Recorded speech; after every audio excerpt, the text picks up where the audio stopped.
नमस्कार साथियों, आज की कंप्यूटर क्लास में सभी का स्वागत है। आज हम कंप्यूटर और इंफॉर्मेशन टेक्नोलॉजी फर्स्ट जो क्लास 9th का सब्जेक्ट है, माध्यम शिक्षा बोर्ड राजस्थान अजमेर के अंतर्गत आता है। तो इसमें पहला यूनिट हमने कंप्लीट कर लिया है, उसके क्वेश्चन आंसर। आज यूनिट सेकंड जो संचार और इंटरनेट तकनीकी इसका टॉपिक है, उसका इसके यूनिट सेकंड में पार्ट 3 है कंप्यूटर संचार एवं नेटवर्क, यानी कंप्यूटर कम्युनिकेशंस एंड नेटवर्क। इसमें लगभग तीन पर कंप्यूटर नेटवर्क तीन पर। इससे पहले हम कुछ महत्वपूर्ण बिंदु पढ़ लेते हैं प्रश्न आंसर करने से पहले। कंप्यूटर नेटवर्क तीन प्रकार के होते हैं: लेन यानी local area network, main metropolitan network, when wide area network. तो इसके अलावा कंप्यूटर संचार माध्यम भी दो प्रकार के होते हैं: तार वाले प्रसंस्करण माध्यम और बिना तार वाले माध्यम। तार वाले माध्यम होती है जैसे twisted pair cable, coaxial cable, optical fibre cable. और बिना तार वाले ये होते हैं बेतार माध्यम, व रेडियो तरंगे होती है, माइक्रोवेव होता है, उपग्रह संचार, इंफ्रा रेड किरणें, वाईफाई। ठीक है, तो अभी हम क्वेश्चन आंसर पढ़ते हैं। सबसे पहले ऑब्जेक्टिव टाइप क्वेश्चन पढ़ते हैं। तो इसमें पहला प्रश्न है, सबसे पुराना व सबसे अधिक काम में आने वाला संचार माध्यम है ट्विस्टेड पेयर केबल। इसमें ऑप्शन सी सही है इसका। और दूसरा प्रश्न पूछा है, वाइड वेन का पूरा नाम क्या है? वेन का पूरा नाम है वाइड एरिया नेटवर्क। इसके अलावा लेन का भी याद हमने पता होना चाहिए। लेन का मतलब है लोकल एरिया नेटवर्क, और मेन का मतलब है मेट्रोपॉलिटन एरिया नेटवर्क। और इसमें इसके अलावा तीसरा प्रश्न है, कौन सा संचार माध्यम तीव्र है? तो ऑप्टिक फाइबर केबल, इसका आंसर सी सही है। कौन सा माध्यम धातु के तार से नहीं बना है? ऑप्टिकल फाइबर केबल जो धातु के तार से नहीं बना है। ऑप्टिकल फाइबर की कोर पर चढ़ी कांच की परत को क्या कहते हैं? क्लेडिंग कहते हैं। और ऑप्शन दिया हुआ है बी क्लेड। ठीक है, इसके अलावा अब हम 5 प्रश्न हो गए हैं।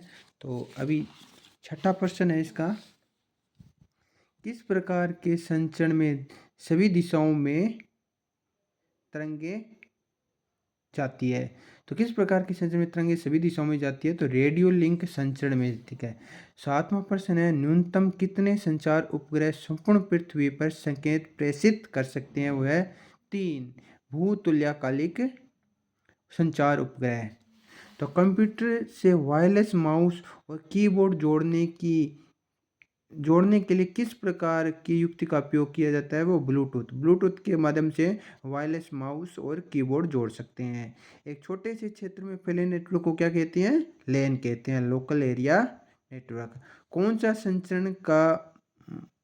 संचरण का माध्यम है? इसमें तीनों ऑप्शन दिए हुए हैं, राउटर, हब। ठीक है, ये सभी संचरण का माध्यम नित्य संचरण के माध्यम में तार और बेतार होती है, जैसे कोएक्सियल केबल हो गई, ट्विस्टेड पेयर हो गया, रेडियो लिंक संचरण हो गया, ये सभी संचरण के माध्यम है। सबसे पुराना और अधिक काम में आने वाला संचरण माध्यम हमने पहले ही पढ़ा है, ट्विस्टेड पेयर केबल।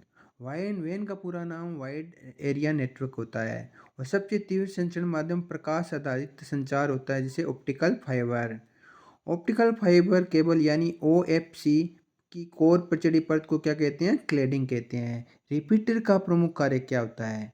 कमजोर सिग्नल को प्राप्त करके उसे एम्पलीफाई या प्रवर्धित करके पुनः प्रसारित करता है, ताकि डेटा बिना किसी नुकसान से लंबी दूरी तक भेजा जा सके। और संचार उपग्रह सामान्यतः कितनी ऊंचाई पर स्थित होता है? इसमें हम लिखेंगे 36,000 किलोमीटर।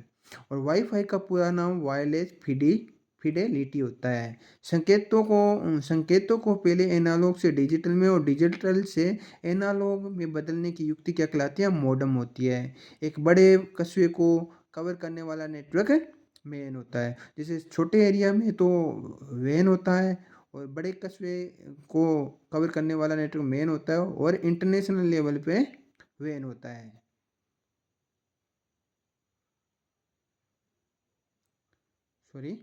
छोटे कस्बे पे तो होता है, छोटी जगह पे छोटे से एरिया में लेन होता है, और बड़े कस्बे यानी कस्बे के लेवल पे, शहर के लेवल पे मेन होता है, और इंटरनेशनल लेवल पर वेन होता है, वाइड एरिया नेटवर्क होता है।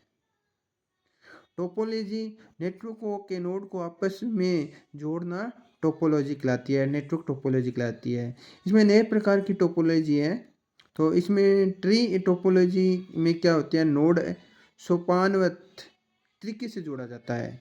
तो इसके अलावा सिग्नल जनरेशन डिवाइस भी है। इसमें अलग अलग डिवाइस है। सिग्नल जनरेशन डिवाइस पहले ब्रिज होते हैं जो अलग अलग नेटवर्क को आपस में जोड़ने का काम ब्रिज करता है।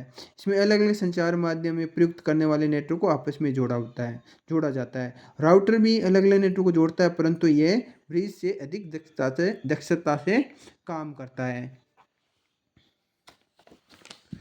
इसके अलावा गेटवे भी एक नेटवर्क है, सिंगल जनरेशन डिवाइस है। यही नेटवर्कों को आपस में जोड़ने का काम करता है गेटवे, परंतु ये राउटर से अधिक जटिल होता है, परंतु ये टावर से अधिक जटिलता से काम करता है।